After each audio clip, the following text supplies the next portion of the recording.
السلام علیکم پیارے بچوں، ایک بہت ہی خوبصورت پھلوں کا باغ تھا۔ اس باغ میں بہت سے پرندے اپنے اپنے گھونسلوں میں رہا کرتے تھے۔ سب پرندے خوشی خوشی مل جل کر رہا کرتے تھے۔ بچوں، ایک درخت پر کوا رہا کرتا تھا، لیکن کوے کا جو درخت تھا وہ بہت زیادہ مرجھا چکا تھا، اس کے پتے بھی خشک ہو چکے تھے۔ کوے کے درخت کے بالکل ساتھ ہی کبوتر کا درخت تھا، لیکن بچوں وہ بہت ہرا بھرا اور خوبصورت درخت تھا۔ کبوتر جب بھی کوے کا درخت دیکھتا تو اسے دیکھ کر بہت دکھ ہوتا کہ کوا درخت کی بالکل حفاظت نہیں کرتا۔ تو بچوں، ایک دن کبوتر نے سوچا وہ جا کر کوے سے ضرور بات کرے گا۔ ارے کوے بھیا، تمہارا درخت تو بہت مرجھا چکا ہے۔ ایسے کرو کہ یہ درخت تم مجھے دے دو، میں تمہیں اس کے بدلے میں کچھ پیسے دیتا ہوں۔ تو بچوں، کوا بہت خوش ہوا۔ ہاں، مجھے کوئی اعتراض نہیں۔ اگر تم میرا درخت لینا چاہتے ہو تو لے لو، لیکن اس کے بدلے میں مجھے پیسے دے دینا۔ تو بچوں، کبوتر نے فوراً حامی بھر لی اور کوے کو پیسے دے دیے۔ کوے نے بڑی خوشی سے وہ پیسے لیے اور دوسرے جنگل کی طرف پرواز کر دی۔ یہ کبوتر بھی کتنا بے وقوف ہے، مجھے اتنے پیسوں کے بدلے میں ایک مرجھایا ہوا درخت خرید لیا۔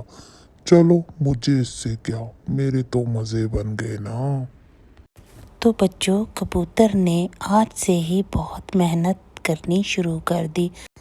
سب سے پہلے کبوتر نے درخت کو بالٹی بھر کر پانی دیا، تو بچوں درخت بہت خوش ہوا اور اس کے بعد درخت کے تنے میں سوکھے پتے اور گھاس ڈالی، کیونکہ بچوں پتے اور سوکھی گھاس بہت اچھی کھاد کا کام کرتے ہیں۔ جیسے جیسے کبوتر نے اس درخت کا خیال کرنا شروع کیا تو دیکھتے ہی دیکھتے بچوں درخت سوکھے پتوں سے ہرے پتوں میں بدلنے لگا اور جلد ہی اس درخت پر پھل بھی لگنے لگا۔ کبوتر اس درخت کو دیکھ کر بہت خوش ہوتا تھا، کیونکہ بچوں اس نے بہت زیادہ محنت کی تھی۔ جب اس پر بہت خوبصورت سرخ رنگ کے پھل لگ گئے تو کبوتر ان پھلوں کو بڑے شوق سے کھاتا اور باغ کے اور بھی بہت سے پرندے اس درخت پر آ کر بیٹھا کرتے اور درخت بھی بہت خوش ہوا کرتا۔ تو بچوں، ایک دن اچانک کوا اس باغ میں واپس آیا اور آتے ہی اس نے جب درخت کو دیکھا تو ارے یہ کیا، یہ درخت کیسے دوبارہ سے اتنا ہرا بھرا ہو گیا؟ یہ درخت تو میرا ہی ہے، اب تو میں اسی پر رہوں گا۔ کبوتر نے کہا، نہیں، یہ درخت تم مجھے فروخت کر چکے ہو، اب یہ تمہارا کیسے ہو سکتا ہے؟ میں نے تمہیں درخت بیچا تھا، اس کے پھل نہیں۔ یہ درخت تمہارا ہے، لیکن اس کے پھل تو میرے ہی ہیں۔ تو بچوں کبوتر کو بہت غصہ آیا۔ کبوتر نے کوے سے کہا، تم اس کی کیا حالت کر کر گئے تھے؟ یہ سب کچھ میری محنت سے ہوا ہے، میں نے درخت پر بہت محنت کی ہے۔ بچوں، کبوتر اور کوے کی آپس میں بہت زیادہ لڑائی ہوئی، لیکن کوا کسی صورت نہ مانا۔ نہیں، چاہے تم جو مرضی کر لو، اس درخت کے پھل تو میں ہی کھاؤں گا اور یہ میرا ہی حق بنتا ہے۔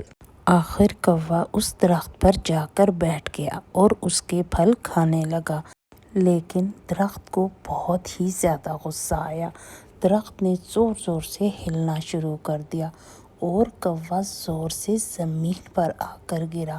تو بچوں کوا بڑا ہی شرمندہ ہوا اور وہاں سے اڑ کر چلا گیا۔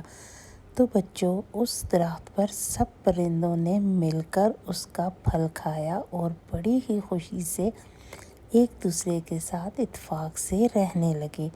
دیکھا بچوں، کبوتر کی محنت نے آخر ان کو میٹھا پھل دیا۔ تو پیارے بچوں، ملتے ہیں اگلی نئی کہانی میں۔ میرے چینل کو سبسکرائب کر دیجیے گا۔ اللہ حافظ۔